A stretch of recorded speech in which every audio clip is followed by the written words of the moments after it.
E outra coisa, só antes da gente entrar na citação, uma coisa que é bom de citar é que muitas vezes os dogmas são proclamados por necessidade.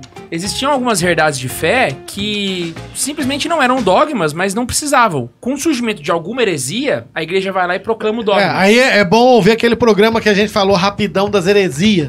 Porque Isso. é o que acontece, você junta, você vai conseguir entender, por exemplo, e você vai começar a perceber que alguns dogmas, eles precisam de uma fundamentação filosófica teológica. Todos eles, né, na verdade. Você vai começar a perceber que, por exemplo, no caso, os dogmas que se referem a Deus, nós vamos precisar de metafísica. Então, eu vou perceber, eu preciso estudar um pouco de metafísica.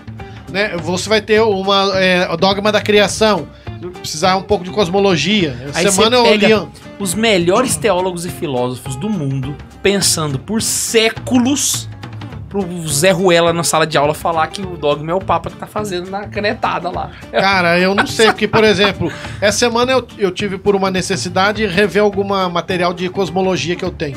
Cosmologia, em alguns seminários, é filosofia da natureza, ou cosmologia, ou como é que é? Filosofia da natureza, não sei os nomes que dão.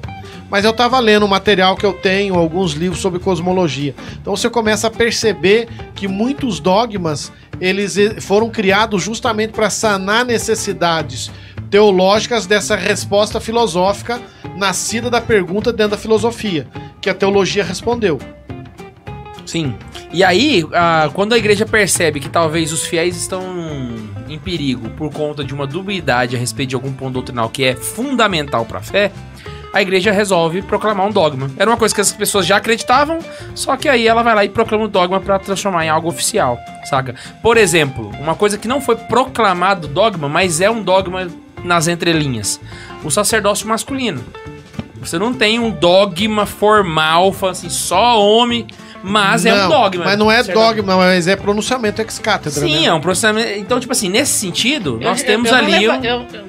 Eu não interpretava como dogma, eu posso estar até errado, eu interpretava como uma tradição.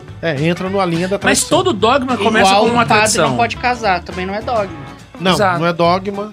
Realmente, é uma tradição. Inclusive, tradição. Se a igreja falar agora pode casar, inclusive tem padres que podem casar em certos locais, né? Sim, na Inglaterra tem. Não, na verdade... Na verdade, ele não pode... Não é que ele pode casar. Quem já é casado pode ordenar isso, ao contrário. Mas assim, Mas é uma regra disciplinar, ela não é um dogma da igreja. Eu levava como uma tradição, não como um dogma. Do jeito que, pelo menos eu entendi, do jeito que tu falando aí, que seria algo mais... Exato. Mas é porque todo dogma ele vem de uma tradição, na verdade, né? Não, então, assim... Não, isso sim, só que ainda não é dogma.